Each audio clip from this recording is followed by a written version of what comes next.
Ucap Kuni masih tidak mengetahui kalau hukum sosial media itu sangatlah kejam. Dengar Kun, gara-gara videomu ini, konferensi pers yang dilakukan oleh Kinan hampir tenggelam. Dan kamu masih tidak mengetahui di mana letak kesalahanmu. Akan aku jelaskan. Ucap Eva lalu menjelaskan alurnya bagaimana video biasa-biasa saja miliknya bisa menjadi viral dan terkenal. Setelah 5 menit penjelasan, Kuni akhirnya mengerti kalau Steffi bisa dikatakan seorang artis dunia maya dengan nama panggung yang sangat menggelitik sekali. Tapi bukan nama panggung Steffi yang menjadi sorotan di sini, melainkan jumlah penggemarnya yang berjumlah lebih dari 10 juta itu dan akibat dari skandal yang dia buat tanpa sengaja bersama Steffi. Para penggemar berat Steffi marah dan pada akhirnya mereka menyebarkan video secuil itu dengan caption yang sangat menarik perhatian publik. Bab 169. Ujian untuk Veronica. Maafkan aku, F. Aku tidak tahu kalau tindakanku akan merugikan Kinan Group. Ucap Kuni sedikit menyesal.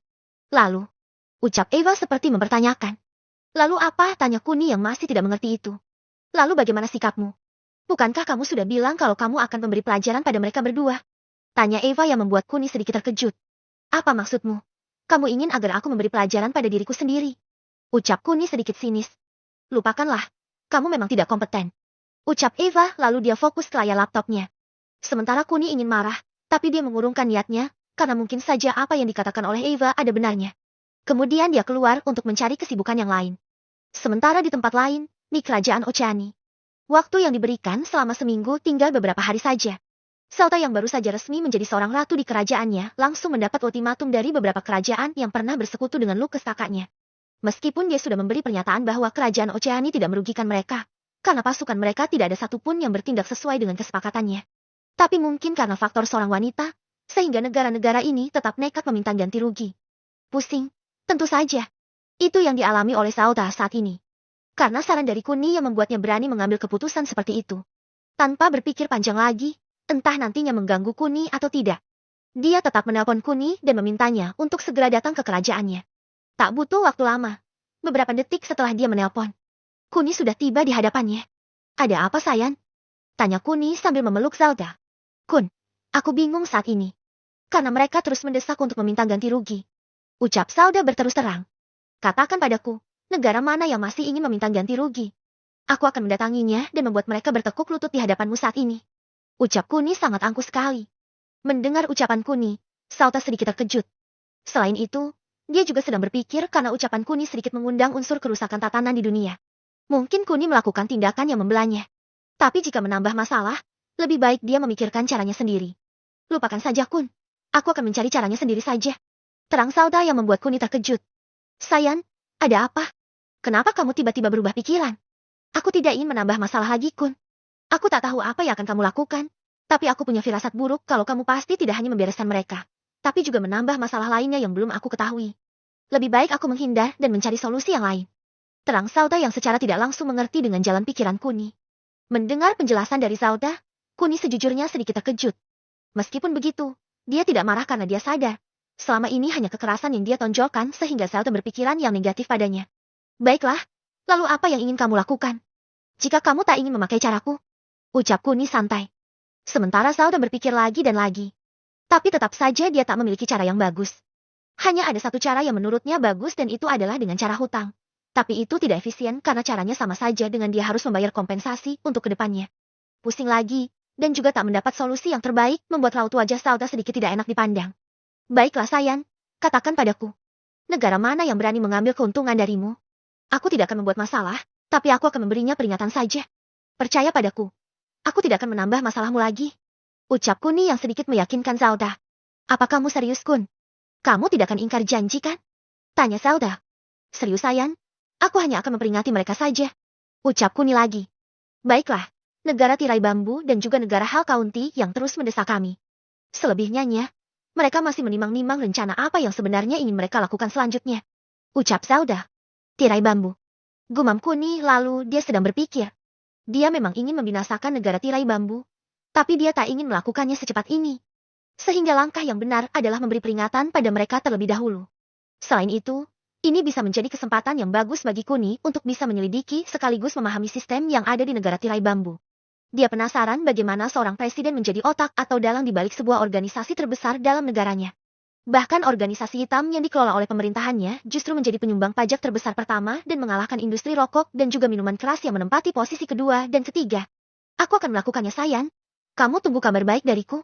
Ucap Kuni lalu dia pergi dan langsung menuju ke ruangan Eva. Eva. Ucap Kuni yang kembali mengejutkan Eva. Kun, kamu selalu kebiasaan. Keluh Eva. Berhenti mengeluh, dan aku ingin meminta informasi dari negara tirai bambu dan juga Hell County. Aku ingin mengetahuinya secepat mungkin. Apa kamu bisa? Ucap Kuni seperti meremehkan. Sementara Eva terkejut.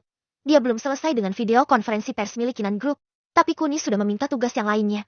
Tapi saat melihat Veronica, Eva lalu tersenyum santai sambil berpaling melihat Kuni. Aku akan mengusahakannya, Kun. Ucap Eva santai.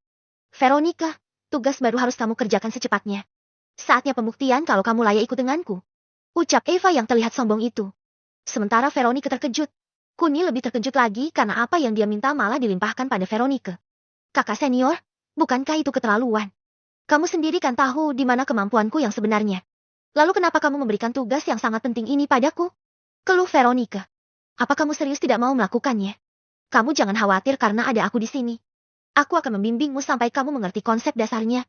Selebihnya bisa kamu kembangkan sendiri. Apa kamu paham? Tanya Eva sedikit serius. Tidak, ucap Veronica sambil menggeleng. Buka dulu aplikasinya dan aku akan mendiktemu sampai berhasil. Kamu jangan khawatir karena program yang akan kamu pakai adalah program terbaruku. Aku yakin kamu akan bisa memahaminya dengan mudah. Terang Eva lagi lalu mengirim beberapa file pada komputer di depan Veronica. Sementara Kuni tidak yakin semuanya akan berjalan sesuai dengan harapan Eva. Karena dia tahu saat melihat keraguan yang diucapkan oleh Veronica telah menandakan kegagalannya. Bab 170. Negara Pariwisata. Hasilnya sudah jelas. Meskipun semua langkah sudah dijalani oleh Veronica, tapi karena keterbatasannya dalam memahami program baru milik Eva membuat Eva sedikit frustasi. Selain program barunya yang masih memakai bahasa Straya, minimnya Veronica mengartikan bahasa Straya menjadi kendala terbesar. Karena saat Eva berkata atas, maka yang diklik adalah nama lainnya sehingga sampai kapanpun tidak akan sinkron. Melihat tidak ada perubahan, Kuni lalu maju dan mencoba mencari tahu sendiri informasi yang dia butuhkan melalui program yang diciptakan oleh Eva. Melalui mata dewanya, Kuni bisa melihat kalau program milik Eva tidak sepenuhnya sempurna. Meskipun begitu, dia sedikit menyanjung Eva karena dia yakin tidak akan ada yang bisa menyaingi Eva saat ini. Eva, aku melihat ada beberapa yang cacat. Apa perlu aku menyempurnakannya? Ucap Kuni santai tapi itu seperti kejutan untuk Eva. Apa yang kamu katakan, Kun? Apa kamu mau bilang kalau kamu lebih hebat dariku? Ucap Eva seolah-olah dia merasa terhina dengan ucapan Kuni. Tidak. Bukan begitu maksudku, F. Aku hanya bisa melihat celah dalam programmu ini.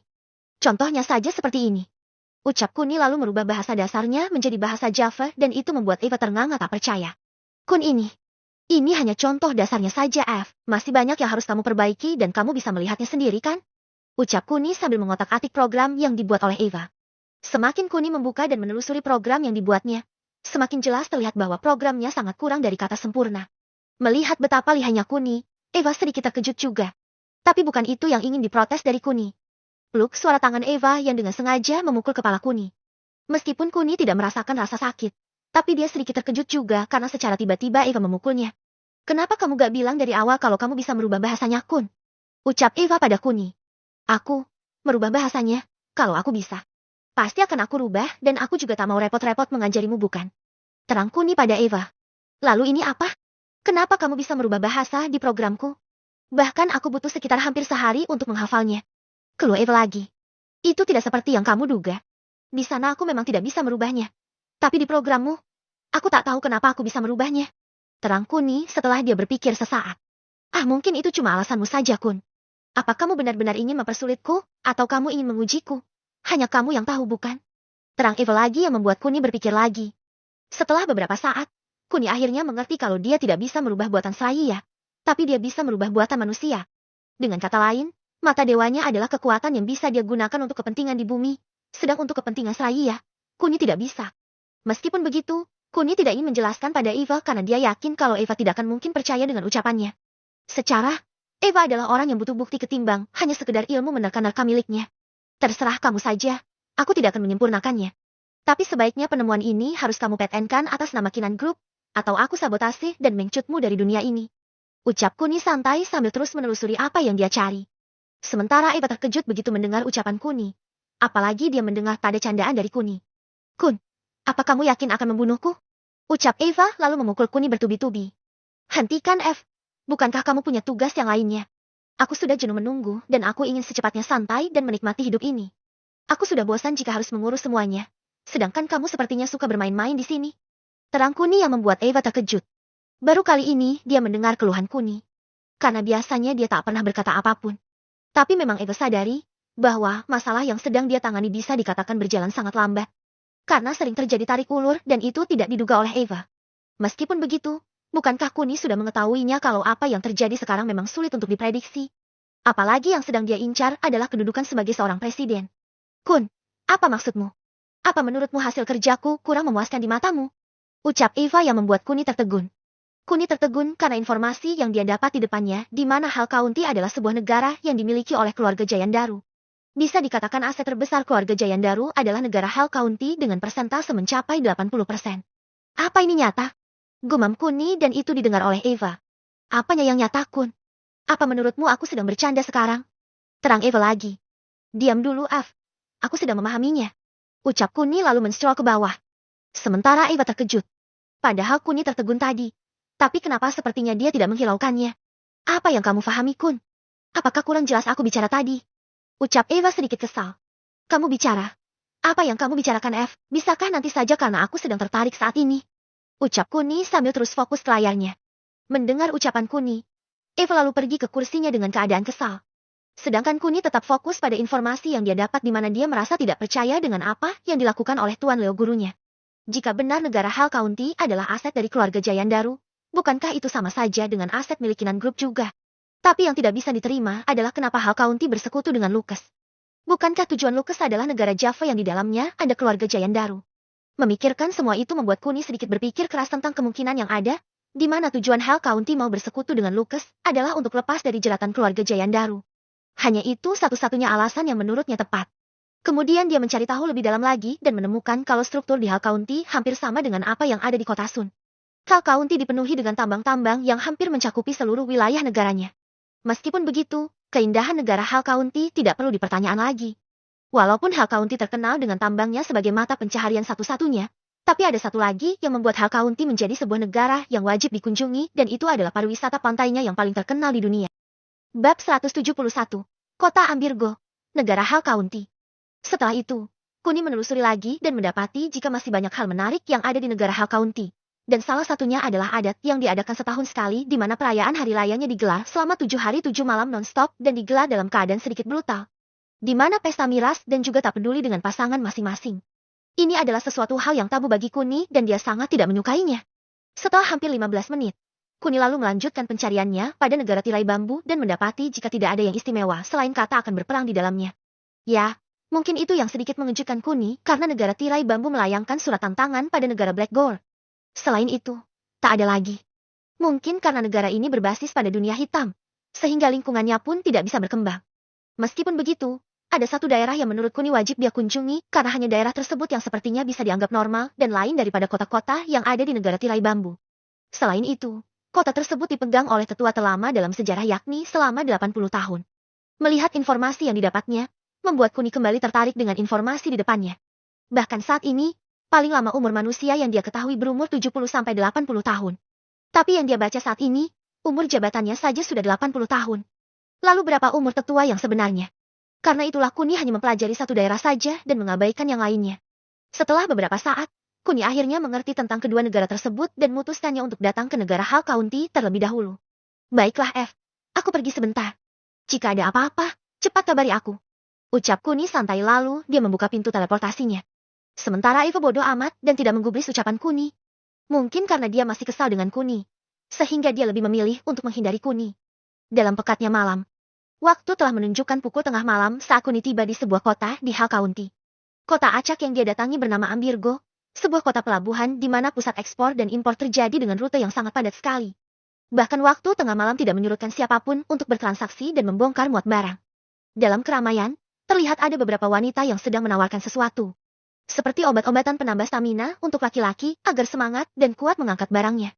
Bahkan tak jarang mereka juga menjajakan diri sebagai sampingannya. Saat sedang mengamati, tanpa sengaja Kuni melihat seorang anak kecil laki-laki berusia sekitar 10 tahun. Kasihan dan juga iba, satu kata yang terlintas di benak Kuni. Dia yang penasaran lalu melihat anak tersebut dengan mata dewanya dan mendapati jika nama dari anak tersebut bernama Sven Horkless. Tapi apa yang membuat Kuni terkejut adalah dagangan anak tersebut berupa obat kuat penambah stamina dengan memiliki efek samping yang sangat ngeri sekali.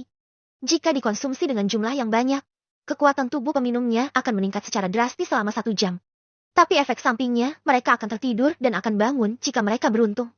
Tak jarang banyak sekali buruh angkut yang bergas, lalu setelah itu mereka akan kecapekan dan pada akhirnya mati. Tapi tidak ada satupun yang curiga kalau obat yang dibawa oleh Sven Horcrux adalah penyebabnya. Mereka beranggapan jika ini takdir dan tidak ada hubungannya dengan apa yang mereka minum atau makan. Saat Kuni ingin mendatanginya, tiba-tiba muncul seorang wanita parubaya bergaun seksi di hadapan Kuni. "Hei tampan, apa kamu baru di sini?" layu wanita tersebut. "Maaf, aku ada urusan," ucap Kuni datar sambil mencari anak laki-laki tersebut. "Oh, ayolah tampan. Aku punya barang baru dan itu cocok untukmu. Aku yakin kamu akan menyukainya," layunya lagi. "Tidak, aku tidak tertarik sama sekali. Bisakah kamu pergi dariku?" ucap Kuni lagi yang sudah kehilangan kesabarannya. Sementara wanita tersebut langsung menoleh pada beberapa pria di belakang Kuni dan itu disadari oleh Kuni. Dalam keadaan yang tidak ingin mengundang keributan, Kuni lalu tersenyum ramah pada wanita tersebut. "Sepertinya aku ingin melihat barang apa yang kamu punya. Jika itu mengecewakanku, aku tidak tahu harus berkata apa untuk menunjukkan kekesalanku," ucap Kuni penuh dengan menahan amarah dan juga sedikit mengancam wanita tersebut. "Hahaha, kamu jangan khawatir. Aku yakin kamu pasti suka dengan barangku. Tapi biayanya sedikit mahal," ucap wanita tersebut mencoba melobi Kuni di tempat. "Aku tidak masalah. Apa menurutmu aku tampak kekurangan uang?" tanya Kuni dengan sedikit memperlihatkan pakaiannya yang terlihat modis itu. "Ah, hahaha. Aku tidak meragukannya. Ayo ikut aku," ucap wanita tersebut lalu mereka pergi. Hal ini membuat Kuni sedikit terkejut karena dia masih penasaran dengan anak kecil tersebut. "Apakah kamu juga ingin bertemu dengan anak laki-laki itu?" ucap wanita tersebut lalu berhenti di sebuah gang sepi. Sementara Kuni sedikit bingung, kenapa wanita ini bisa mengetahuinya?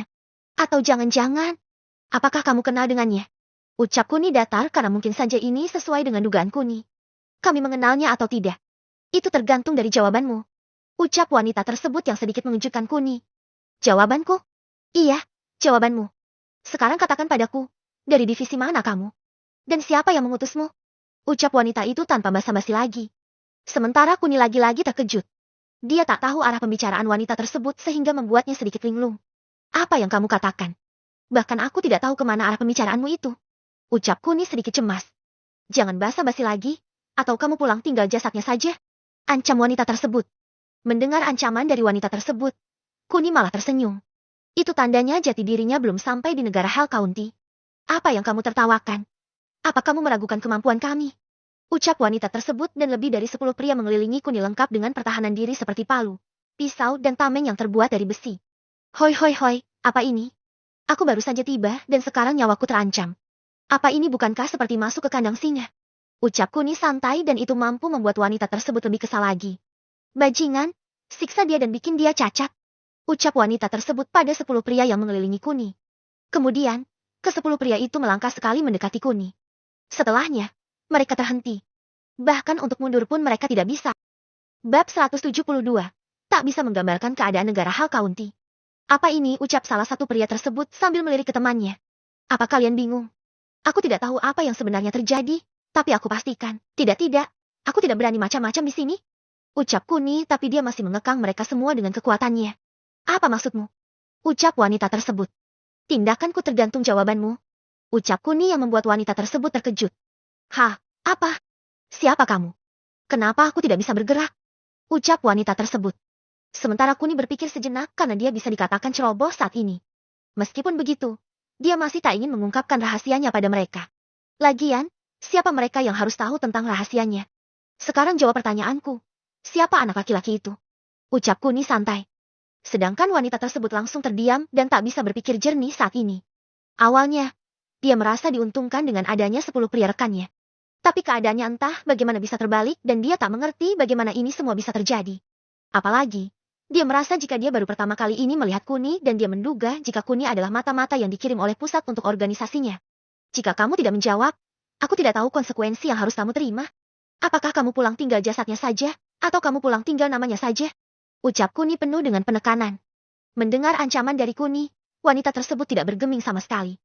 Bahkan dia sedikit meremehkan Kuni karena jika Kuni tahu organisasinya, mungkin saja Kuni tidak akan berani menyentuhnya. "Aku tidak tahu siapa kamu. Tapi kamu harus tahu kalau aku..." Krik. "Ah." Suara kaki patah tanpa disentuh oleh Kuni mampu mencela ucapan wanita tersebut. Sesuai arah jarum jam. "Semakin kamu berbelit-belit, maka akan tiba giliranmu nanti. Sekarang jawab pertanyaanku. Siapa anak laki-laki itu? Ucap Kuni lagi sambil mengancam. Sambil bertanya hal yang sama pada wanita tersebut. Aku tidak. Krika-cekik teriak giliran rekannya. Bahkan sebelum si wanita berkata lebih banyak lagi. Sudah dua pria yang patah akibat serangan tak terlihat dari Kuni dan itu membuat pria yang masih tersisa sedikit ketakutan dan itu terlihat oleh Kuni. Kamu? Apa yang kamu? Krik kak? Teriak pria ketiga dan itu membuat wanita tersebut semakin kebingungan dan juga ketakutan. Aku kira kamu akan memberitahunya, tapi ternyata aku salah. Sekarang pertanyaannya akan aku balik dan arah jamnya juga aku balik. Tapi pertanyaan ini untuk dirimu sendiri. Ucap Kuni lalu dia berjalan di depan wanita tersebut. Siapa anak laki-laki itu? Jawabanmu akan menentukan nasibmu sendiri. Tanya Kuni lebih arogan lagi. Aku. Ucap wanita tersebut. Kerikah kak teriak wanita tersebut sangat kesakitan. Apa menurutmu mereka tidak mengalami hal yang sama? Kamu naif sekali. Ucap Kuni lalu berjalan ke urutan berikutnya. Kamu? Kamu akan menerima ganjarannya. Ucap wanita tersebut sambil menahan rasa sakitnya. Dengan gaya seolah-olah mencengkeram kepala si wanita. Kuni lalu melakukan seolah-olah menekan kepala si wanita dan membuat kepalanya langsung pecah. Kejadian sadis yang baru saja terjadi mampu membuat semua pria merasa terkejut. Bahkan mereka tak mengira jika pria yang semula dikepung olehnya, ternyata dia pria yang sangat kejam dan tak ada belas kasihan. Aku tidak tahu apakah kamu juga menginginkan hal yang sama atau tidak. Tapi nasibmu tergantung dari jawabanmu. Sekarang katakan padaku, siapa anak laki-laki tersebut? Ucap Kuni sambil bersiap-siap untuk membunuh pria tersebut. Sementara pria tersebut menoleh pada rekannya, lalu sedetik kemudian dia mengangguk. Entah apa yang menjadi penanda. Tapi setelah dia mengangguk, dia lalu membuka mulutnya. Anak laki-laki itu Sven Horkless. Dia adalah budak kami. Ucap laki-laki tersebut sambil ketakutan. Dia takut jika Kuni akan membunuhnya karena jawabannya yang tidak memuaskan Kuni. Sementara Kuni tidak terkejut selain kata budak. Karena dia sudah tahu nama anak tersebut dari mata dewanya. Dengan begini, Kuni tahu kalau pria tersebut bisa dikatakan jujur. Oh jadi dia budak kalian. Lalu apa yang kalian jual? Tanya Kuni lagi dan itu membuat seluruh pria yang tersisa merasa terkejut lagi. Kali ini habis sudah riwayat kami batin salah satu pria tersebut. Tuan, bukankah saya sudah menjawab pertanyaan Anda tadi? Keluh pria tersebut pada Kuni. Kamu benar juga. Sekarang giliran kamu yang jawab. Tanya Kuni pada pria selanjutnya. Tuan. Itu minuman berenergi untuk kuli angkut di sini? Ucap pria selanjutnya sedikit gugup. Oh begitu. Aku rasa itu tidak mungkin minuman berenergi karena aku seperti mengetahui kalau ada obat-obatan terlarang di dalamnya. Ucap Kuni tegas dan itu semakin membuat semua pria yang tersisa makin ketakutan. Tuan, apakah Anda dari pemerintahan atau? Aku tidak berasal dari manapun. Aku justru kesini ingin mengetahui dan memahami apa yang sebenarnya terjadi. Dan lagi, aku ingin tahu siapa kalian dan apa tujuan kalian menjual obat-obatan terlarang itu. Ucap Kuni yang kali ini bersikap lebih santai lagi. Itu terjadi karena menurut Kuni, mereka yang tersisa bisa diajak kerjasama dengan mudah sehingga Kuni tidak searogan tadi. Tuan, jika Anda bukan dari pemerintahan, lalu Anda berasal dari mana? Ucap salah satu pria yang menjadi tawanan Kuni. Aku tidak berasal dari negara ini, tapi aku punya misi lain di sini. Sekarang katakan padaku, apa yang bisa kamu ceritakan padaku tentang negara ini? Ucap Kuni lagi yang berharap dia mendapat informasi yang dia cari tanpa harus menumpahkan darah orang lain lagi. Tentang negara ini. Ucap beberapa pria hampir bersamaan. Ada apa dengan kalian? Apa menurut kalian aku sedang bercanda? Ucap Kuni yang sedikit kesal itu. Tidak tuan, bukan itu maksud kami. Kami hanya tidak bisa menggambarkan keadaan negara saat ini. Itu karena tak ada yang bisa kami banggakan dengan negara ini. Ucap salah satu pria sambil menggelengkan kepalanya. Ceritakan apa yang kalian ketahui. Sebagai gantinya aku akan mengampuni nyawa kalian. Ucap Kuni yang terlihat bersungguh-sungguh itu. Sementara kedelapan pria yang tersisa terlihat tidak antusias karena mereka tidak yakin bisa hidup setelah mereka berkhianat pada organisasi mereka. Apa kalian meragukan perkataanku? Tanya Kuni pada semuanya. Tidak tuan, tidak seperti itu tuan. Benar tuan. Kami tidak meragukan perkataan Anda. Tapi kami tidak yakin tuan akan percaya. Ucap beberapa pria saling bersahutan. Bab 173, ada dua kubu. Yang penting ceritakan saja dulu. Biar aku tahu. Ucap Kuni meyakinkan semuanya. Sebetulnya, kami adalah organisasi hitam tuan. Ketua kami telah mengambil alih perusahaan Ground the Futures secara sembunyi-sembunyi dan tertutup. Tapi sayangnya, usaha ketua kami bisa tercium oleh pemerintah. Sehingga kami dianggap pengkhianat negara atau teroris. Betul tuan, kami adalah teroris terbesar. Tapi kami juga dilindungi oleh orang dalam sehingga untuk saat ini, kami masih bisa menguasai Ground the Futures dengan bebas. Timpal lainnya. Setelah mendengar semuanya, Kuni merasa jika ini masalah internal negara tersebut dan tidak ada sangkut pautnya dengan dirinya. Hanya saja, yang membuat dia tak bisa berpikir. Kenapa teroris bisa bergerak bebas di tempat umum seperti ini? Lalu kenapa mereka juga mengerti tentang masalah ini? Bukankah masalah berat hanya diketahui oleh petinggi perusahaan? Ini tidak benar. Batin Kuni lalu dia menatap ke 8 pria tersebut melalui mata dewanya dan menemukan informasi lainnya di mana ada 4 orang yang berada di pihak yang sama. Dengan kata lain, dari 8 orang terbagi menjadi 2 kelompok di mana orang yang menurutnya jujur berada di kelompok teroris, sedangkan yang lainnya berada di kelompok pemerintahan tapi mereka hanya mengangguk dan tidak ada yang berbicara sama sekali. Dari sini, Kuni mulai sedikit ragu. Dia harus berpihak pada siapa? Apakah pada teroris? Atau pada pemerintahan negara Hell County? Tapi sebelum dia memutuskan sesuatu, dia ingin mendalami dan memahami peran keduanya. Dia ingin melihat visi dan misi keduanya. Apalagi dia tak tahu apapun tentang negara Hell County yang sekarang. Itu sebabnya dia harus mencari tahu dulu sebelum memihak pada siapa. Selain itu, dia juga sedikit ragu karena dia tak tahu siapa yang menjadi bagian dari keluarga Giant Daru. Apakah teroris atau pemerintahan? Saat dia baru mengetahui ada 2 kubu di sini. Tapi yang terpenting saat ini, dia harus menemukan siapa yang menjadi bagian dari keluarga Giant Daru. Menurut kalian, apakah pengkhianat atau pemerintahan yang lebih berkuasa? Dan juga mengenai perang yang hampir terjadi akhir-akhir ini. Apakah kalian ikut terlibat? Tanya Kuni pada kubu dari pengkhianat negara. Mengenai itu, kami memiliki pandangan sendiri Tuan. Bagi kami, kubu kami adalah kubu yang benar. Jadi jika Anda ingin berdebat, maka tidak akan ada yang bisa memutuskannya. Tapi jika mengenai perang, pihak pemerintah telah melakukan kesalahan besar dengan membuat perjanjian dengan kerajaan Oceani. Dan karena itu juga, kami bereaksi setelah beberapa tahun diam dan hasilnya, semakin gencarlah mata-mata pemerintah yang diutus untuk menyelidiki kami dan menangkap kami. Terang kubu pengkhianat dengan sedikit kecewa. Sementara kubu pemerintah langsung menahan amarahnya karena mereka tidak terima dijelek-jelekan. Dari sini Kuni sedikit tahu kalau untuk mencari pembenaran, mungkin tidak akan ada akhirnya. Tapi dari reaksi kedua kubu ini sudah terlihat kalau dendam mereka mungkin saja lebih kental dari segumpal darah di tubuh mereka. Meskipun sudah sedikit mengetahui, tapi Kuni masih tidak bisa memutuskannya karena dia masih tidak tahu siapa yang benar dan salah seutuhnya. Sedangkan untuk pernyataan mereka mengenai perang dan juga keterlibatan Hell County yang memilih berpihak pada kerajaan Oceani, kubu pemerintah yang sama-sama berjumlah 4 orang itu masih diam saja dan bisa dikatakan mereka pandai menahan emosinya. Padahal, Kuni berharap dengan jumlah yang sama-sama 4 ini. Mereka dari pihak pemerintah yang menyamar mau membuka identitas mereka dan melampiaskan kekesalannya. Tapi nyatanya, mereka sangat lihai menyembunyikan perasaannya dan membuat Kuni berpikir kalau mereka adalah agen yang sudah terlatih. Ini bisa menjadi ujian tersendiri bagi Kuni, bagaimana dia bisa memainkan hati dan pikiran mereka sehingga membuat mereka mau mengungkapkan rahasia masing-masing. Bagi Kuni, memainkan emosi dan mengendalikannya sangatlah mudah. Tapi dia ingat kalau dia kesini tidak harus membuat keributan yang signifikan sehingga dia harus melakukan semuanya secara sembunyi-sembunyi dan juga dengan sangat rapi sekali. Lalu bagaimana dengan pendapat kalian? Dari tadi kalian hanya diam dan mengangguk saja. Ucap Kuni yang langsung mengejutkan mereka.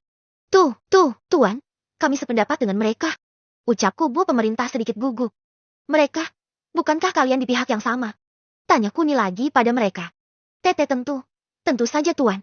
Ucap kubu pemerintah masih dengan kegugupannya. Baiklah, aku ingin kalian menghina pemerintah dengan kejam. Aku ingin melihat betapa sarkasmenya kalian. Ucap Kuni yang kembali mengejutkan mereka. Tuan, untuk apa kami menghina pemerintah? Jika ada orang pemerintah, kami langsung membunuhnya. Ucap dari kubu pengkhianat.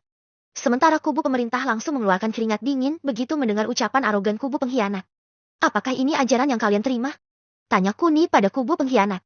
Sebenarnya ini bukan ajaran Tuan. Tapi ini sudah mendarah daging pada tubuh kami sejak kami kecil. Dendam karena ketamakan, akan kami bawa sampai nyawa kami mati. Ucap kubu pengkhianat penuh dengan penghayatan. Tidak, kalian yang tamak. Teriak salah satu orang dari kubu pemerintah dan itu mengejutkan semuanya. Sementara Kuni hanya tersenyum simpul karena rencananya untuk membenturkan mereka tak membutuhkan waktu dan usaha yang banyak. Apa yang kamu katakan? Atau kamu? Akhirnya kalian menyadari juga, kalau kalian ada di 2 kubu yang berbeda. Ucap Kuni sambil berjalan di tengah-tengah di antara mereka. Hah, jadi kalian selama ini mata-mata? Ucap kubu dari pengkhianat dan mereka bergegas mengangkat senjata mereka. Begitu juga kubu dari pemerintah, mereka juga bergegas mengangkat senjata mereka. Kalian, santailah sebentar. Kenapa tiba-tiba tegang begini? Tanya Kuni pada keduanya. Anda jangan ikut campur Tuan, kami akan membunuh bajingan ini. Ucap kubu pengkhianat. Kalian yang bajingan. Kalian menjual tanah negara ini pada orang asing. Kami tidak terima dan sampai kapanpun kami akan mengambil tanah kami yang telah dijual oleh kalian. Teriak kubu pemerintah. Dari percakapan keduanya, Kuni akhirnya tahu dia harus memihak pada siapa. Apalagi dia mendengarnya sendiri kalau mereka memiliki perbedaan yang sangat mencolok. Tapi, bukan itu yang Kuni inginkan.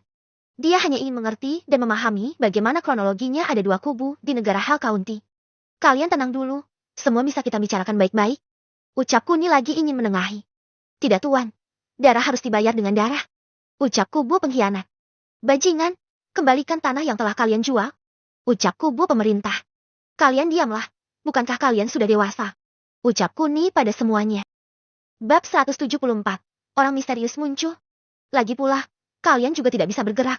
Ucap Kuni santai dan itu membuat kedua kubu kembali termenung. Kemudian mereka mencoba untuk bergerak dan benar saja. Mereka tidak bisa bergerak selain bibir mereka. Kalian memang betah dalam posisi berdiri seperti ini. Baiklah. Akan aku turuti. Ucap Kuni lagi. Tuan, tolong lepaskan kami. Kami akan menyelesaikan masalahnya saat ini juga. Benar tuan. Kami rela bertempur agar arwah sahabat kami yang gugur bisa bangga dengan kami. Ucap kedua kubu saling menimpali. Terserah kalian mau bicara apa, tapi aku butuh informasi sekarang. Setelah itu, aku akan melepaskan kalian dan kalian bisa bertempur sesuka hati kalian. Ucap Kuni pada keduanya. Tapi tuan, tidak ada tapi-tapian. Aku tidak butuh alasan kalian. Aku butuh informasi dari kalian. Ucap Kuni yang langsung memotong ucapan dari kubu pengkhianat. Tapi kami tidak mengetahui sepenuhnya tuan. Yang kami tahu, mereka adalah bajingan yang suka memburu kami. Ucap kubu pengkhianat. Kalian yang bajingan, kalau bukan karena kalian, maka kita bisa menikmati hidup yang lebih baik lagi. Teriak kubu pemerintah. Sudah. Kalian bisa bercerita apapun yang kalian ketahui, dimulai dari kamu. Ucap Kuni sambil menunjuk kubu dari pemerintah. Kami sangat membenci mereka karena leluhur mereka telah menjual tanah kami pada orang asing. Itu sebabnya kami dari pihak pemerintah selalu meneror mereka dan menghancurkan mereka yang secara sadar telah berani menjual tanah kami. Terang kubu pemerintah. Kalian bodoh, jika bukan karena leluhur kami, maka bisa kami pastikan negara ini tidak akan bisa bertahan. Kami sudah membuat keputusan yang tepat. Tapi mereka lupa dengan balas budi kami dan malah menganggap kami sebagai pengkhianat. Sungguh picik sekali. Terang kubu pengkhianat. Kalian bodoh, harusnya kita masih bisa bertahan beberapa bulan lagi.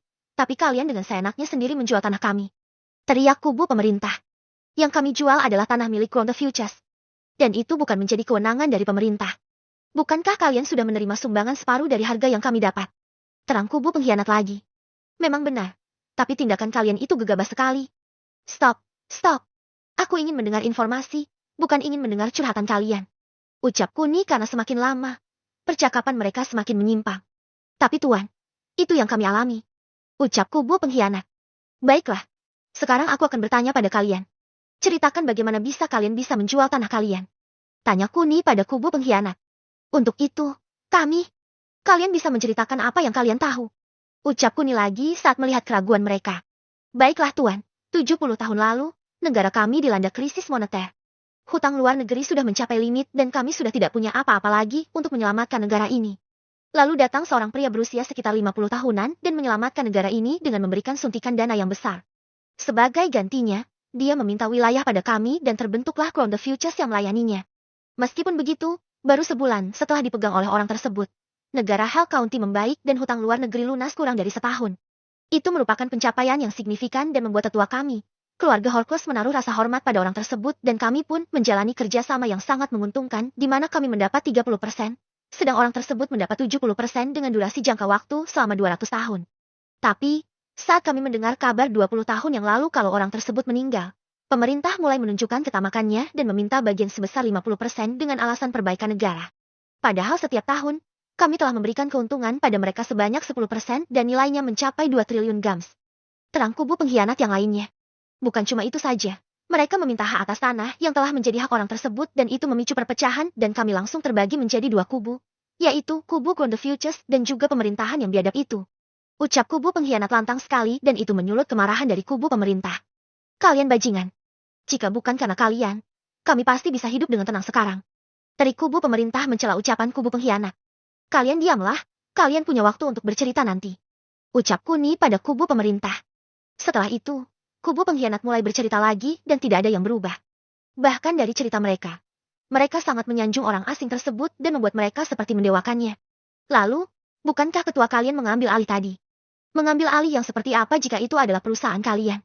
Tanya Kuni pada mereka. Untuk itu, kami tidak bisa bercerita pada orang luar tuan. Maafkan kami. Ucap kubu pengkhianat sedikit menyesal. Hahaha, kalian memang bajingan. Apa menurut kalian kami tidak tahu kebusukan kalian? Teriak kubu pemerintahan dan itu membuat kubu pengkhianat geram. Sekarang giliran kalian.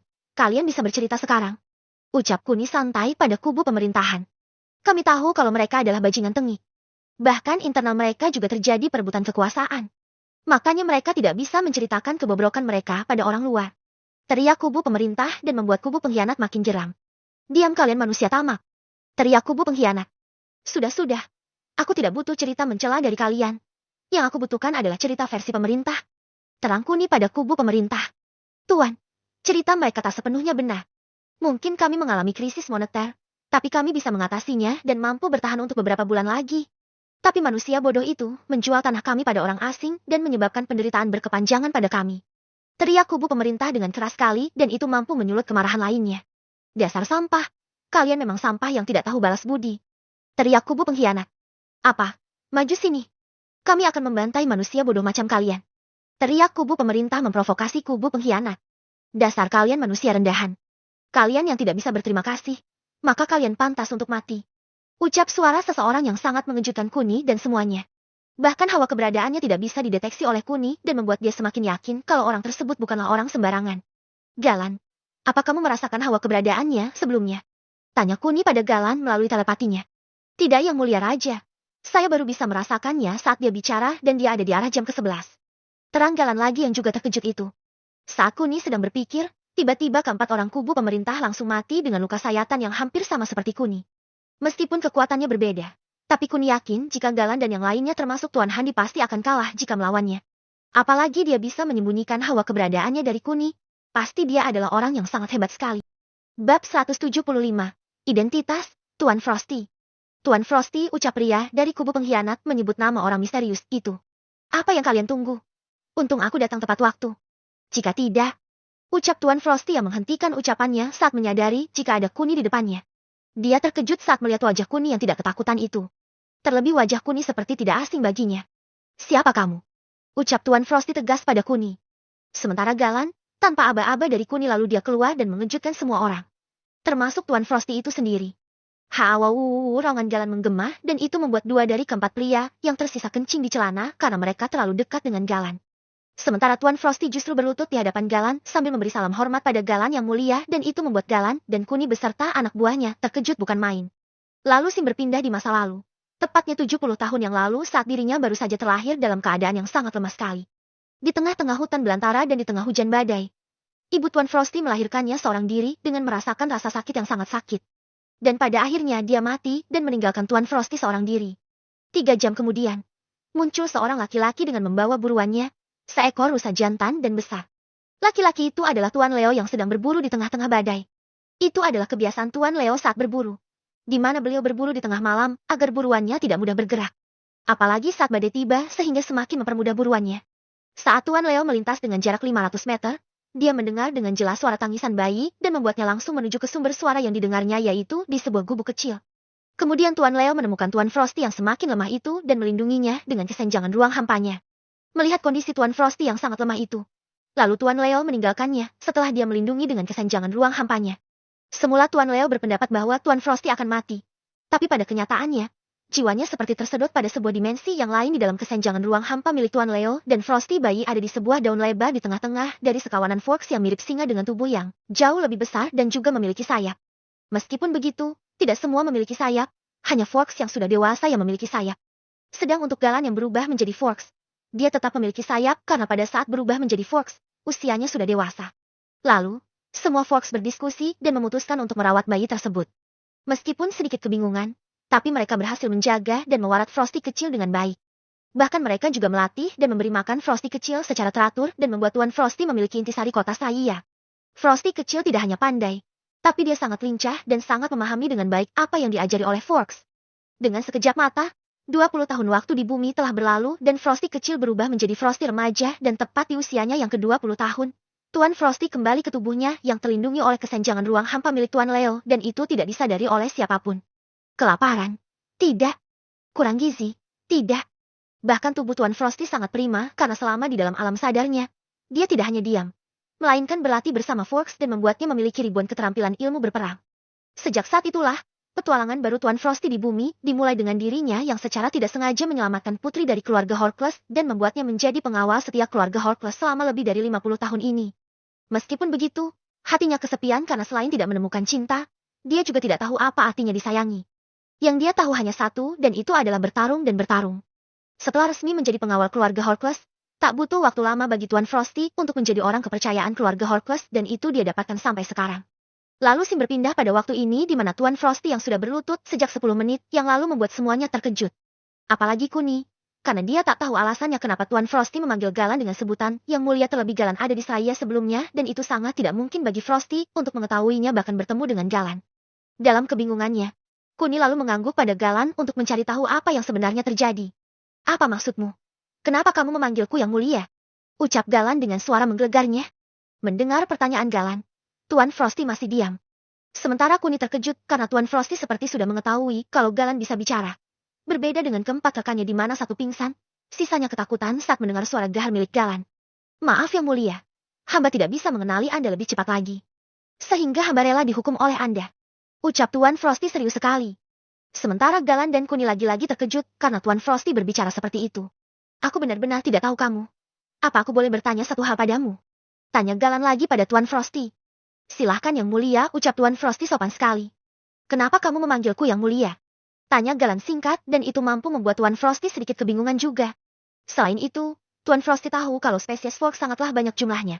Tapi khusus untuk Galan, dia yakin kalau Galan adalah Forks yang membimbingnya selama ini. Yang mulia, aku tahu kalau Anda mungkin sudah melupakanku. Tapi aku selalu mengingat kebaikan jasa Anda padaku. Itu sebabnya aku selalu menghormati Anda. Terang Tuan Frosty yang membuat Galan semakin terkejut. Mungkin kamu benar-benar salah orang. Karena aku tidak lupa ingatan dan juga tidak ingat kalau kita pernah bertemu sebelumnya. Terang Galan pada Tuan Frosty. Salah orang? Mungkinkah selama ini yang mulia adalah orang? Tanya Tuan Frosty sedikit penasaran. Mendengar pertanyaan dari Tuan Frosty, membuat Galan sedikit kebingungan juga. Dia tak tahu apakah harus jujur atau tidak tentang jati dirinya. Tapi saat mengingat jika Tuan Frosty tidak mempercayainya, membuat Galan gan sekali bercerita. Lalu dia menoleh pada Kuni untuk meminta bantuannya karena mungkin saja Kuni tahu sesuatu darinya. Jangan lihat aku Galan, aku tidak bisa membantumu. Ucap Kuni cuek karena kekhawatirannya tiba-tiba sirna sekarang. Bab 176. Kekuatan secuil. Yang mulia raja. Ucap Galan sambil memelas pada Kuni. Sementara Tuan Frosty terkejut karena binatang yang mengajarinya justru menyebut pemuda di depannya sebagai junjungannya. Kembalilah Galan, ucap Kuni singkat lalu Galan menghilang dan muncul di jari Kuni. Melihat fenomena di depannya, Tuan Frosty seperti tertampar. Di mana hewan yang telah menyelamatkannya, malah menjadi budak untuk orang lain yang hanya memiliki kekuatan secuil baginya. Saat Tuan Frosty tiba, dia memang merasakan aura kekuatan yang mengikat, tapi bagi Tuan Frosty itu terlalu kecil. Buktinya, serangan kesenjangan ruang hampanya mampu menembus dan membuatnya bisa membunuh keempat pria dari kubu pemerintah dengan sangat mudah. Tapi yang tidak diketahui oleh Tuan Frosty adalah, dia tak tahu kalau kekuatan Kuni jauh melampaui pemikirannya. Kamu kurang ajar sekali. Beraninya kamu memerintah rajaku? Ucap Tuan Frosty tegas sekali. Rajamu? Jika dia rajamu. Lalu kenapa dia memanggilku dengan sebutan yang mulia raja kalau dia rajamu? Dan dia memanggilku raja. Maka kamu pastinya tahu kalau aku lebih di atasnya. Apa kamu tidak pernah berpikir sejauh itu? Ucap Kuni yang sedikit meremehkan Tuan Frosty. Berdebah, aku tidak tahu muslihat apa yang kamu pakai. Tapi kekuatanmu yang hanya secuil itu tidak mungkin bisa memerintah rajaku. Ucap Tuan Frosty lalu dia bergegas mendekati Kuni. Sementara Kuni hanya tersenyum. Meskipun dia tahu kalau dirinya diserang, tapi dia tidak melakukan apapun. Biar Tuan Frosty tahu perbedaan antara dirinya dan Kuni. Antara akar dan daun, pasti kita semua sudah bisa menebak karena daun tidak akan tumbuh tanpa akar. Sedang akar pasti akan tumbuh terlebih dahulu sebelum daun muncul. Seperti itulah perbedaan kekuatan Kuni dan Tuan Frosty, di mana Tuan Frosty mungkin memiliki kekuatan yang jauh melampaui Tuan Handi. Tapi di hadapan Kuni, kekuatan Tuan Frosty tak ubahnya seperti daun yang bisa gugur dan diganti dengan daun yang mudah dan lebih segar darinya. Jurus pedang Serinal, teriak Tuan Frosty lalu muncul sebuah pedang yang terbuat dari udara di sekitarnya setipis mungkin.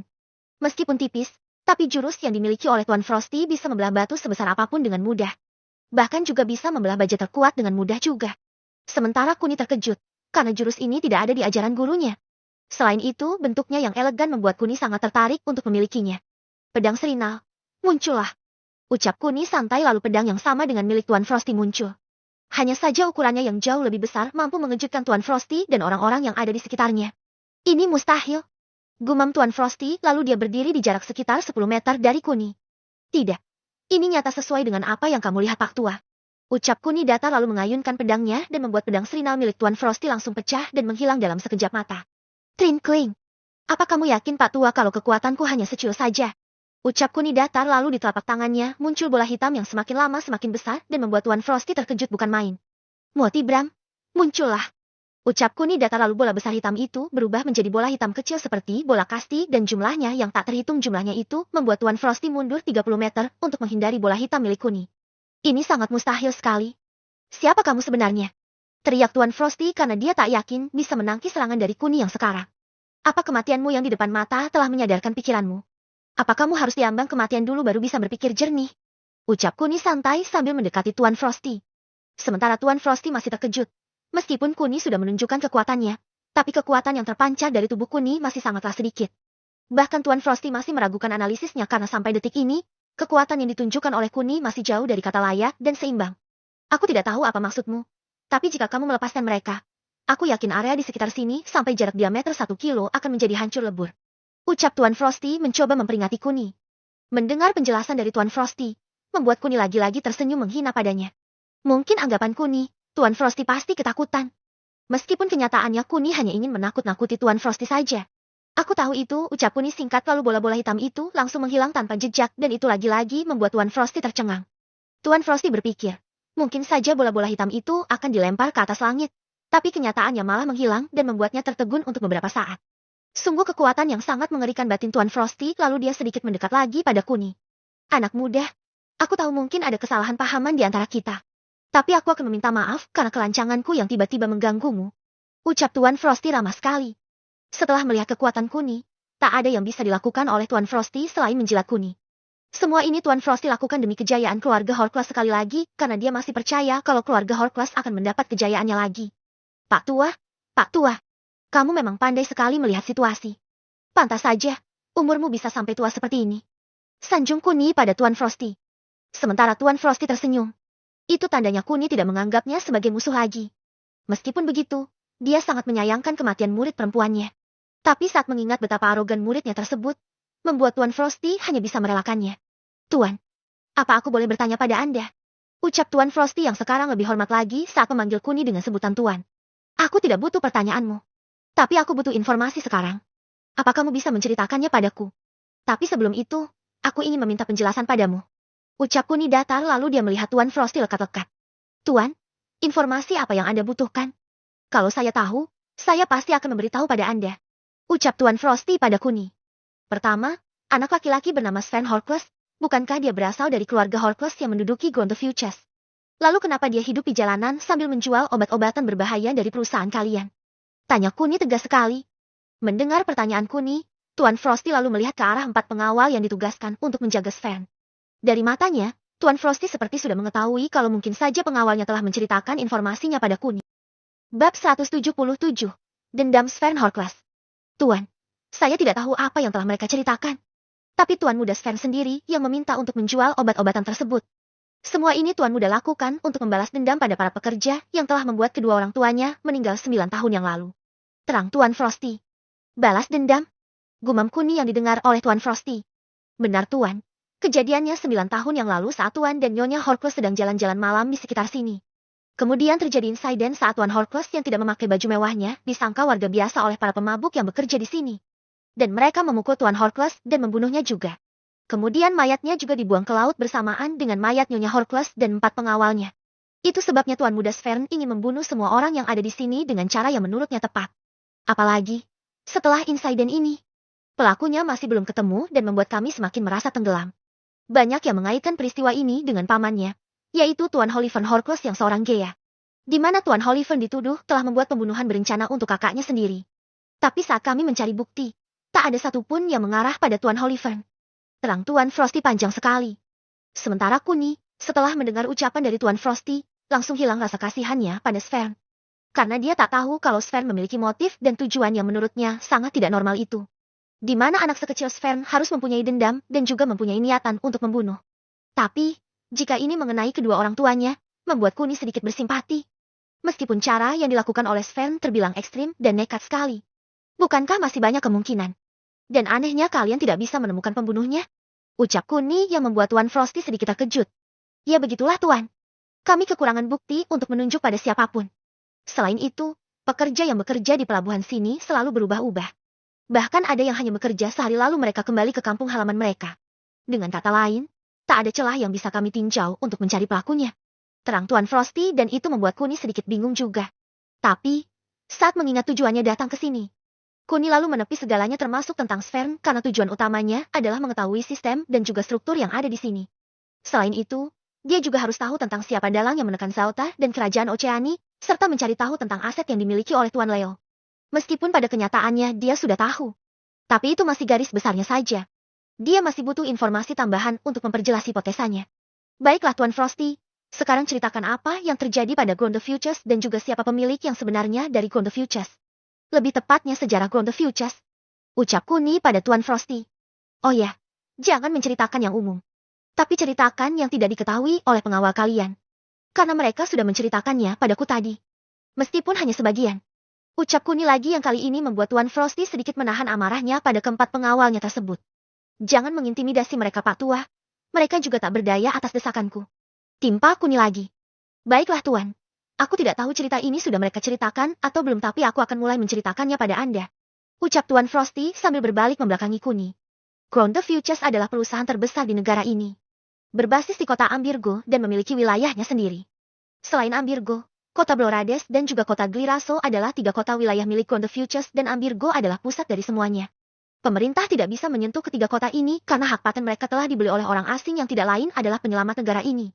Sejujurnya aku tidak pernah bertemu dengan orang asing ini karena sejak pertama kali datang ke sini. Beliau tidak pernah datang ke sini lagi sehingga kami generasi kedua tidak pernah bertemu dengannya. Hanya generasi pertama keluarga Horcrux yang pernah melihat wajahnya sehingga kami tak punya pilihan lain selain mengikuti generasi pertama. Selain itu, keluarga Horcrux sangat mendewakan sosok orang asing ini karena beliaulah keluarga Horcrux menjadi keluarga nomor 1 di negara ini. Terang Tuan Frosty yang tak jauh berbeda dengan apa yang pernah diceritakan sebelumnya. Lalu, siapa orang asing yang disebut? Bukankah kalian mengetahui namanya? Tanya Kuni sedikit penasaran pada Tuan Frosty. Mendengar pertanyaan Kuni, membuat Tuan Frosty hanya menunduk sambil geleng-geleng kepala. Bukannya dia tidak tahu. Tapi nama orang asing tidak boleh terdengar keluar dari istana milik keluarga Horcrux. Itu sebabnya dia pura-pura tidak tahu agar Kuni tidak mencurigainya. Tapi sayangnya kami tidak tahu Tuan. Ucap Tuan Frosty. Kalau begitu, bisakah aku ke Ground the Futures? Aku ingin bertemu dengan pemimpin yang sekarang sebelum aku kembali ke negaraku. Ucap Kuni pada Tuan Frosty. Kembali ke negara? Apa Anda ingin mengatakan kalau Anda bukan dari negara sini? Tanya Tuan Frosty yang sedikit terkejut itu. Lihatlah aku Pak Tua. Apa aku terlihat seperti berasal dari negara ini? Terang Kuni sambil menunjuk ke arah tubuhnya. Kemudian Tuan Frosty memperhatikan Kuni dari atas ke bawah sebelum akhirnya dia mengutarakan pendapatnya. Sejujurnya Tuan, di negara Hell County banyak yang memiliki perawakan seperti Anda. Bahkan jika Anda memakai baju kuli panggul, maka Anda tidak ada bedanya dengan mereka saat melihat otot Anda ini Tuan. Ucap Tuan Frosty dan itu membuat Kuni sangat terkejut. Bagaimana bisa dia disandingkan dengan kuli panggul? Bukankah wibawanya jauh melebihi rakyat jelata? Itu yang ada di benak Kuni. Pak Tua, itu aku anggap sebagai pujian dari Anda. Kalau tidak, Galan. Teriak Kuni lalu Galan muncul kembali dan seperti yang pertama, Tuan Frosty langsung berlutut di hadapan Galan. Hamba yang mulia raja, ucap Galan pada Kuni. Aku tidak tahu Anda punya sejarah apa dengan Forks, tapi aku ingin mendengar cerita Anda nanti. Untuk saat ini, cepat bawa aku menemui pemimpin Ground the Futures. Ucap Kuni santai sambil memberikan sebuah gambar pada Galan. Lalu Galan berubah menjadi sebuah mobil koesik dan Kuni langsung memasukinya. Pak Tua, apa Anda tidak ingin membawaku ke sana? Ucap Kuni santai. Lalu Tuan Frosty melayang di udara dan itu membuat Kuni lagi-lagi terkejut. Bab 178. Aku kepala keluarga Mirza. Tunggu Pak Tua, bagaimana bisa kamu dengan bebas melayang di udara? Tanya Kuni yang sedikit terheran-heran itu. Maaf Tuan, di sini sudah tidak ada yang kagum lagi saat melihat orang melayang di udara. Karena aku sudah menunjukkannya pada siapapun sejak 50 tahun yang lalu. Ucap Tuan Frosty santai lagi. Sementara Kuni masih saja terkejut. Karena apa yang ditunjukkan oleh Tuan Frosty dan orang-orang di sini sangatlah berbeda dengan kebanyakan orang lainnya di negara manapun. Galan, kembalilah. Ucap Kuni datar dan Galan langsung berubah menjadi cincin lagi di jarinya. Saat melihat orang melayang sudah bukan menjadi rahasia umum lagi. Berarti tentang kekuatannya juga sudah tidak bermasalah lagi. Mau dia terbang tinggi dan bebas di angkasa, pasti orang-orang hanya melihatnya sekilas dan kemudian melanjutkan aktivitas mereka. Itulah sebabnya Kuni mengikuti Tuan Frosty terbang. Dengan begitu, dia bisa tiba di istana keluarga Horcrux dengan mudah. Meskipun dini hari, Tapi suasana di kota Ambirgo masih sangatlah ramai. Selain itu, seperti tidak ada bedanya antara siang dan malam di sini karena baik siang ataupun malam. Kota ini tetap menjadi kota tersibuk dan bahkan kesibukannya bisa mengalahkan ibu kota negara Hal County itu sendiri. Itu karena di kota Ambirgo, terdapat beragam pekerjaan dan selalu membutuhkan tenaga kerja yang cukup banyak, terutama di sektor penambangan dan juga kuli panggul yang memiliki 3 shift dengan waktu kerja 8 jam.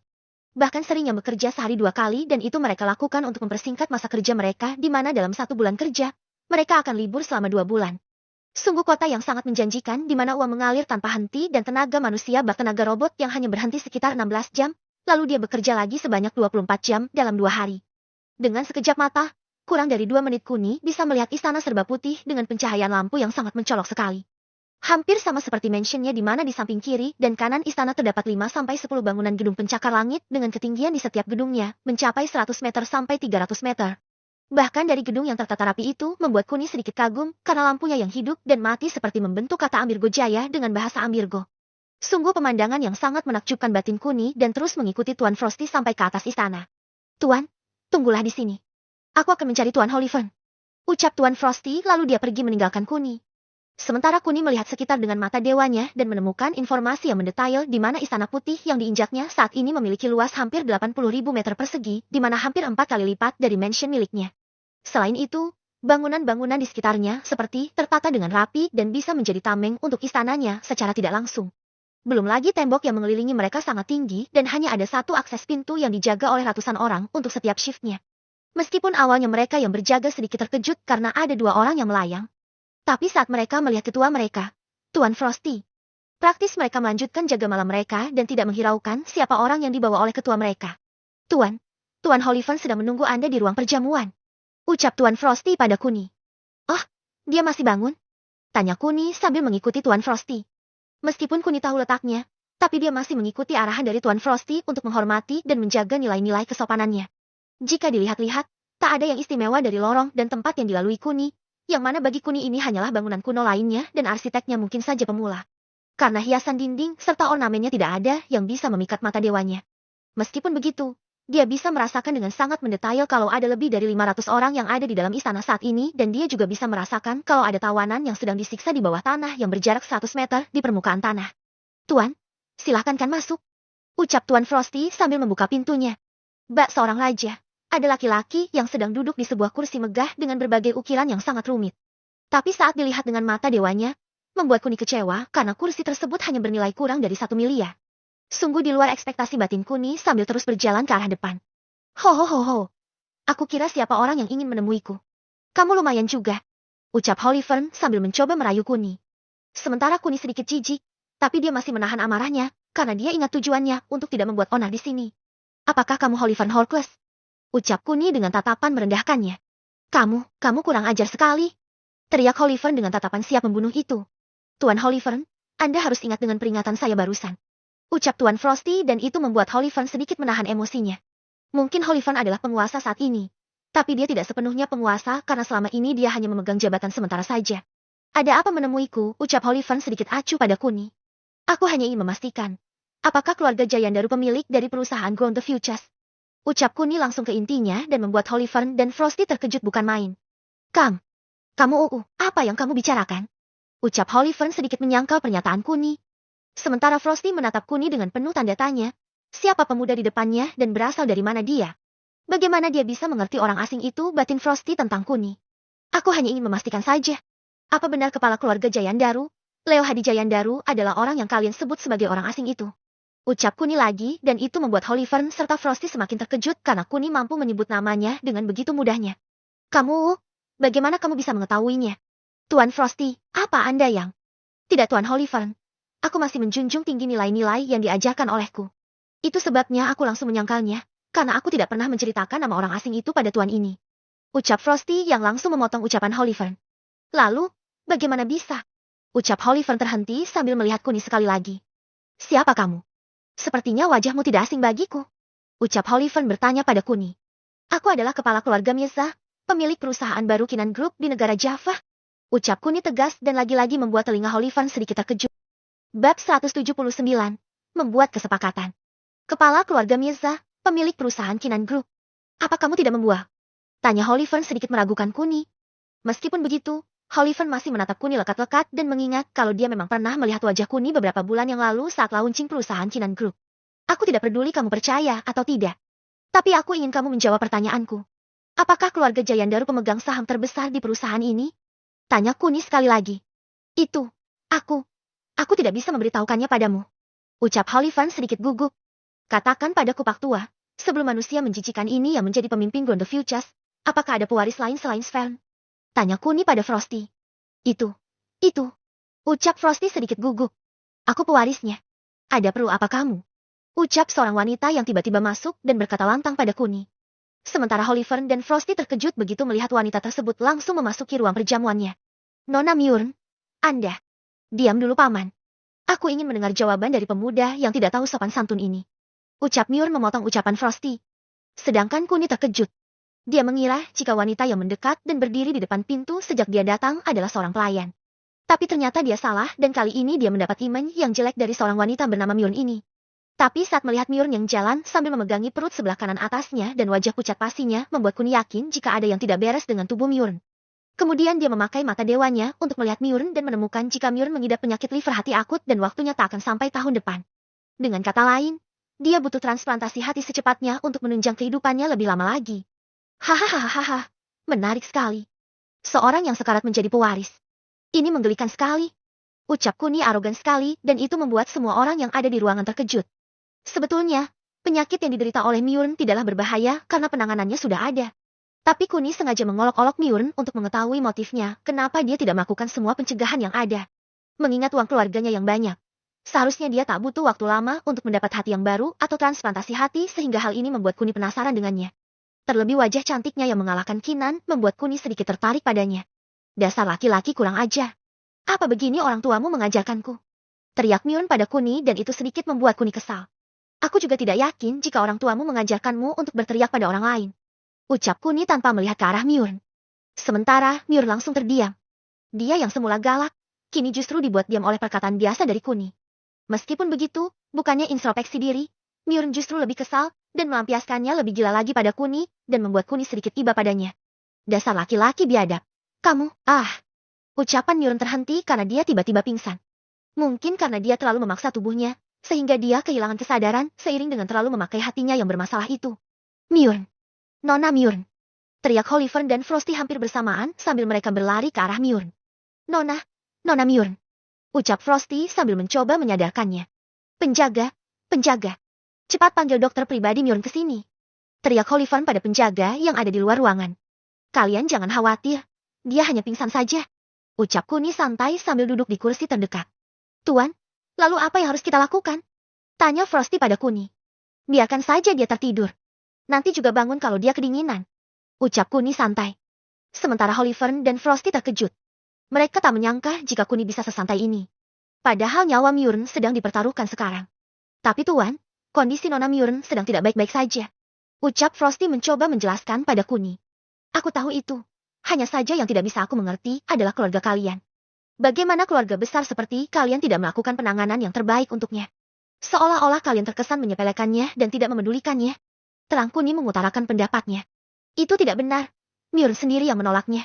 Dia tidak ingin mengambil hati milik orang lain, sehingga dia bertahan dengan hatinya sendiri. Terang Oliver membantah pendapat Kuni. Hah, apa? Ucap Kuni yang sedikit tidak mempercayai telinganya itu. Nona Murn memang tidak ingin memakai hati orang lain. Meskipun itu hati orang yang sudah meninggal. Sedang untuk operasi pencangkokan, sudah kami lakukan sebanyak 2 kali dan hasilnya tidak bisa bertahan lama. Terang Frosty yang membuat Kuni akhirnya sedikit mengerti. Oh jadi itu ceritanya, tapi aku tidak peduli. Aku kesini karena ingin mengetahui siapa lawan dan siapa kawan.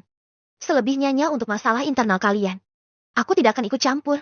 Ucap Kuni santai dan itu mampu membuat Oliver sedikit kesal. Seolah-olah nyawa Murn tidak berarti bagi Kuni. Tuan Oliver, saya akan membawa Nona Murn ke kamarnya. Ucap Frosty sambil menggendong Murn. Tunggu Pak Tua. Aku ingin membuat kesepakatan pada kalian. Ucap Kuni menghentikan langkah Frosty. Kesepakatan? Gumam Oliver dan itu didengar oleh Kuni. Iya. Kesepakatan yang akan menguntungkan kedua pihak. Ucap Kuni lagi meyakinkan Oliver. Lalu, apa hubungannya dengan Nona Murn Tuan? Tanya Frosty pada Kuni.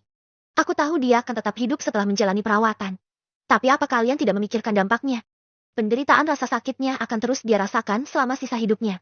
Itu sebabnya aku menawarkan tawaran yang menarik untuk kalian. Aku akan menyembuhkan penyakitnya tanpa bantuan hati milik orang lain. Sebagai gantinya, kalian harus bekerja sama dengan Kinan Group. Ucap Kuni sambil mendekati Murn dan membuat Hollyfern dan Frosty terkejut bukan main. Itu mustahil. Ucap Hollyfern tak percaya. Mustahil? Apa yang membuatmu mustahil Holik ya? Ucap Kuni pada Hollyfern dan itu membuat Hollyfern semakin kesal karena Kuni menghinanya secara terang-terangan. Apa menurutmu aku bodoh? Bagaimana bisa aku mempercayai perkataanmu? Ucap Hollyfern dengan raut wajahnya yang nampak kesal itu. Hahaha, kamu memang bodoh Holik ya? Ucap Kuni datar sekali. Berhenti menghinaku, teriak Hollyfern pada Kuni.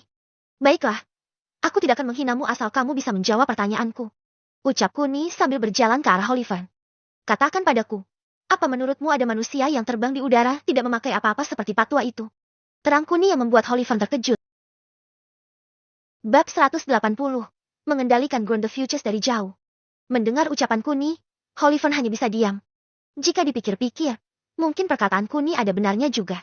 Meskipun begitu, Hollyfern tak bisa menjawab pertanyaan Kuni yang sederhana itu karena apa yang dilakukan oleh Frosty sudah dia tunjukkan sejak lama sekali. Belum lagi Ground the Futures yang memiliki kendali penuh atas informasi sosial media di 3 kota besar maupun di seluruh negara Hell County, sehingga membuat apa yang dilakukan oleh Frosty tetap terjaga sampai sekarang. Selain itu, kecuali pantai wisatanya, tak ada yang boleh bocor keluar mengenai apa yang terjadi di dalam negaranya, termasuk ada 2 kubu, dan juga kekuatan terbang yang dimiliki oleh Frosty.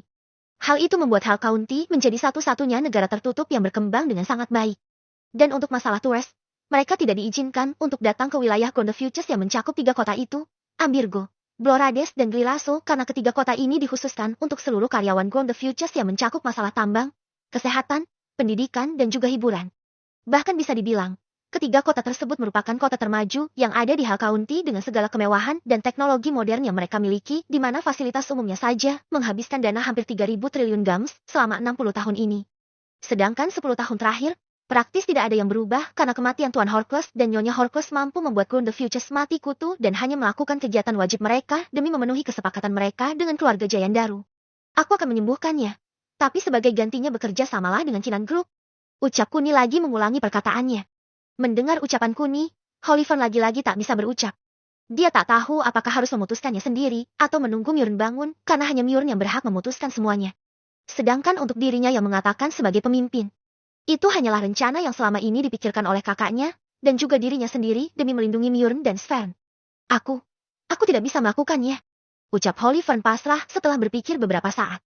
Oh, jadi kamu tidak ingin bekerja sama dengan Kinan Group? Tanya Kuni lagi.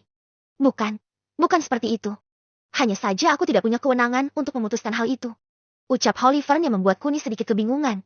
Maksudnya, bukankah kamu adalah pemimpinnya? Tanya Kuni pada Hollyfern. Semua hal menjadi rumit sekarang. Meskipun aku direkturnya, tapi masih ada jabatan presiden di belakangku dan itu dimiliki oleh Murn. Dengan kata lain hanya Murn yang berhak memutuskannya. Ucap Hollyfern dengan nada tak berdayanya. Mendengar penjelasan dari Hollyfern, membuat Kuni merasa jika Ground the Futures sama bermasalahnya dengan negaranya Java di mana kepemimpinan mereka sama-sama dikendalikan oleh orang lain. Baiklah, aku akan menanyakan langsung padanya. Ucap Kuni lalu dia mendekati Murn. Kemudian dia memegang tengkuk Murn dan sedetik kemudian, Murn bangun dari pingsannya dan itu lagi-lagi mengejutkan Hollyfern dan Frosty. Setelah tersadar, Murn yang membuka matanya secara perlahan itu langsung terkejut begitu melihat orang pertama adalah Kuni. Apalagi posisi Kuni yang juga dekat dengan wajahnya dan membuat Murn langsung mendorong Kuni kuat-kuat. Ah, teriak Murn. Sepertinya tenagamu sudah pulih kembali, ucap Kuni datar lalu berdiri. Apa maksudmu? Apa yang kamu lakukan padaku? Tanya Murn curiga pada Kuni. Kamu sangat menggelikan sekali. Ucap Kuni lalu dia duduk kembali. Dengarkan aku, Murn. Aku punya penawaran yang bagus untukmu. Ucap Kuni sambil melihat Murn. Sementara Murn hanya melongo karena dia tak mengerti dengan maksud dari ucapan Kuni. Keponakanku Murn, duduklah. Kita bisa bicarakan baik-baik. Ucap Hollyfern pada Murn. Bicara baik-baik? Tentang apa paman? Ucap Murn sambil mencoba berdiri itu. Dengarkan aku. Aku tidak memiliki cukup waktu karena aku masih banyak urusan. Tapi untukmu, aku ada pengecualian dan itu adalah pengobatanmu. Ucap Kuni sedikit menjelaskan. Pengobatanku? Ucap Murn sambil berpikir. Aku akan menyembuhkanmu. Sebagai gantinya, Ground the Futures harus bekerja sama dengan Kinan Group. Ucap Kuni santai dan itu membuat Murn terkejut. Apa kamu gila? Teriak Murn sambil berdiri dan itu malah membuat Kuni senyum-senyum sendiri. Kamu memang gila, ucap Murn lagi saat melihat wajah Kuni yang tersenyum itu. Hahaha, kamu lucu sekali. Tapi apa yang aku katakan ini serius? Ucap Kuni dengan keseriusannya. Sementara Myurn masih berpikir. Bagaimana bisa Kuni mengatakannya dengan begitu sangat percaya diri? Sepertinya kamu tidak mempercayaiku. Ucap Kuni lalu dia berdiri dan berusaha untuk pergi menuju pintu. Tunggu. Tapi sebelum dia benar-benar keluar, Myurn berteriak padanya dan membuat Kuni berbalik menghadap pada Myurn. Aku tahu sekarang. Demi menutupi kegilaanmu. Kamu pergi dengan begitu sombongnya. Apa tidak ada yang bisa kamu lakukan selain kesombonganmu? Ucap Myurn yang membuat Kuni terkejut. Meskipun Myurn berkata dengan nada yang biasa-biasa saja, tapi makna dari ucapannya sudah mampu menyentuh ego Kuni yang tinggi. Jika dulu, mungkin Kuni tidak akan menganggap serius ucapan Myurn. Tapi sekarang, saat dirinya tak harus merendah, maka dia harus memberi pelajaran yang tepat untuk Myurn. Dengarkan aku. Mengobatimu adalah masalah sepele bagiku, tapi aku tidak yakin kamu akan mampu menanggungnya setelah aku mampu mengobatimu. Lagi pula, aku bisa meminta ground dengan mudah karena bisa dikatakan. Dalam waktu dekat kalian akan mengetahui kalau aku adalah orang yang akan mengendalikan ground dari jauh. Ucap Kuni sambil berbicara pada Myurn, sambil mendekatinya. Setelah berada di jangkauannya, Kuni membuat Myurn tidak bisa bergerak dan itu hanya disadari oleh Frosty saat dia bisa merasakan kekuatan Kuni keluar. Meskipun begitu, Frosty tak bisa berbuat banyak saat dia mengetahui kekuatan Kuni tadi sehingga membuatnya hanya bisa diam. Sedangkan Kuni, saat dia sudah dekat sekali dengan Myurn, dia lalu mencium Myurn di hadapan semua orang yang hadir dan dari ciumannya itu juga, Kuni berhasil mengembalikan hati Myurn yang semula sakit. Kini kembali pulih dengan normal dan itu disadari oleh Myurn saat mulutnya sampai hatinya merasakan kehangatan dan kesejukan yang hampir bersamaan. Di mana dia menyadari jika Kuni tidak hanya menciumnya, tapi juga menyembuhkannya dalam waktu yang sangat singkat sekali. Hanya beberapa detik saja.